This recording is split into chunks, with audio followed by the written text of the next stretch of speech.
ఒక మార్గాన్ని చూపించినటువంటి మహాత్ముడు కాబట్టి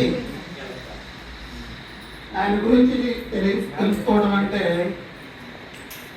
మనల్ని మనం తడుముకోవటం, మనలో ఉన్నటువంటి సమస్యలకి పరిష్కారాలను వెతుక్కోవటం, అలా ప్రపంచానికి పరిష్కారాన్ని చెబుతూ తన జీవితాన్నే ఒక ప్రయోగశాలగా మలిచినటువంటి మహాత్ముడు కృష్ణ భగవానుడు. ఇలా జీవించవచ్చు అని చెప్పి మనందరం చెబుతాం, కానీ అలా జీవించలేదే అని అనిపిస్తూ ఉంటుంది ప్రతి కథలో కూడా. కానీ ఎలా అయితే ఆయన చెప్పాడో అలా ఆచరించినటువంటి వ్యక్తి, అలా ఆచరించినటువంటి ఆయన ఎవరికి అర్థం కాని ఒక వేదాంతి అంటే, వేదాంతం ఎవరికి అర్థం కాదు స్వామి, ఆయన వేదాంతం అనేది మనకు అర్థం కాదంటారు జనరల్గా. వేదాంతం అనే పదమే అర్థం కాదు. అలాంటి వేదాంతంగా జీవించినోడు కూడా అర్థం కాదు. ఎందుకంటే వేదాంతం అర్థం కాదు కాబట్టి అందరికీ వేదాంత పరంగా జీవించినటువంటి ఆయన జీవితం కూడా అర్థం కాలేదు. అందుకే కొంతమంది ఆయన నాయన వీడు కూడా కృష్ణులాగా అన్ని దొంగ పనులే అంటారు, వామ్మో అంత తక్కువోడు అంటారు. కృష్ణునికి మరి టక్కరోడు అన్నోడు అన్నాడు, మాయ ఆయన వచ్చి మాయవాడు అన్నోడు అన్నాడు. కొంతమంది వేదాంతి మహాత్ముడు అనేవాళ్ళు ఉన్నారు, కొంతమంది ఆయన భగవంతుడు అనేవాళ్ళు ఉన్నారు. ఆయన భగవంతుడు అనేటటువంటి ఆయన్ని గురువుగా అనేటటువంటి వాళ్ళు ఉన్నారు. ఆయన మరి ఎందుకు అలా ఉన్నారంటే జీవితాన్ని ఎప్పుడు ఏ సందర్భంలో ఆ సందర్భానికి అనుసారంగా ఆయన అంటే పిల్లల్లో పిల్లవాడిగా, పెద్దవాడిలో పెద్దవాడిగా, రాజకీయ నాయకుడిగా, రాజుగా, మరి ఒక చిన్నప్పుడు చేసేటటువంటి బాల్యంలో కూడా ఆయన ఒక సందర్భంలో చేసింది ఇంకో సందర్భంలో చేయరు. ఇప్పుడు ఈ గోపికల దగ్గర చీరలు ఎత్తపోయేవాడు, వెన్న దొంగిలించేవాడు, వీళ్ళ పక్కన అందరూ పేచీలు వచ్చాయి. అమ్మ మీ కొడుకు అన్ని పిచ్చి పనులని చేస్తూ ఉంటాడు, మా ఉట్టి కొట్టి వెన్న దొంగిలించాడు, ఇదిగో మొన్న మా అమ్మాయిని అది ఇది అన్నాడు అని మన దగ్గర జనరల్గా మన ఇళ్ళలో ఏదో ఇటు పోకిరోడు అంటే అల్లరివాడు అన్నని ఏదైతే అనుకుంటామో అలాగే అనుకున్న సందర్భంలో జనరల్గా అయితే వాడు చెడ్డ పేరు వచ్చింది.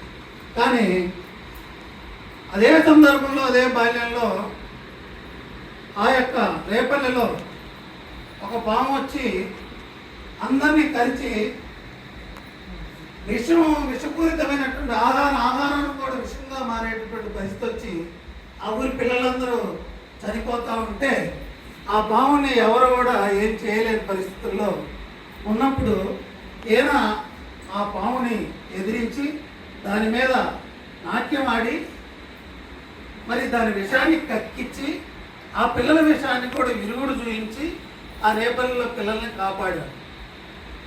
ఏటయ్యానా ఈయన ఇంత అల్లరోడు అనుకున్నట్టగానే బొమ్మ ఈయన మహానుభావుడు అని అనిపిస్తే ఆ బాంబో ఏం చేసింది,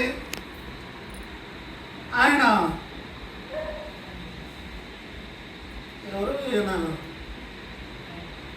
ఇంద్రుడి దగ్గర పోయి మొరబెట్టుకుంది. ఇంద్రుడు మరి దేవతలకు అధిపతి కదా, మొరబెట్టుకుంటే ఆయన ఈ యొక్క ఆ యొక్క అన్నిటిని రేపల్లకి ఇబ్బంది కలిగేటటువంటి పరిస్థితిని యమునా నది వచ్చి ఉప్పెల్లాగా వచ్చి మునిగే పరిస్థితి వచ్చింది. వస్తే మళ్ళీ ఇంకా ఎవరయ్యా అంటే ఆ యొక్క ఊరిని కాపాడటానికి ఆ ఊరిని వాళ్ళందరినీ కూడా మరి చిటికిన వేలతో గోవర్ధన్ ఎత్తాడంటే మనలాంటి వేదాంతులకి భక్తులకైతే బాగానే ఉంటుంది, కానీ చిటికిన వేలతో గోవర్ధన్ని పర్వతాన్ని ఎలా ఎత్తాడో అనేది ఒక ఆశ్చర్యకరమైంది. అలాంటి ఆశ్చర్యకరాలు ఎన్నో చేశాడు అని చెప్పి మరి ఆయన యొక్క చరిత్రలో మనం వింటున్నాం. కానీ నేను అనుకోవటం ఏమిటంటే ముందు జరిగేటటువంటి పరిస్థితుల్ని పసిగట్టేటటువంటి గుణం ఆయనకు ఉంది.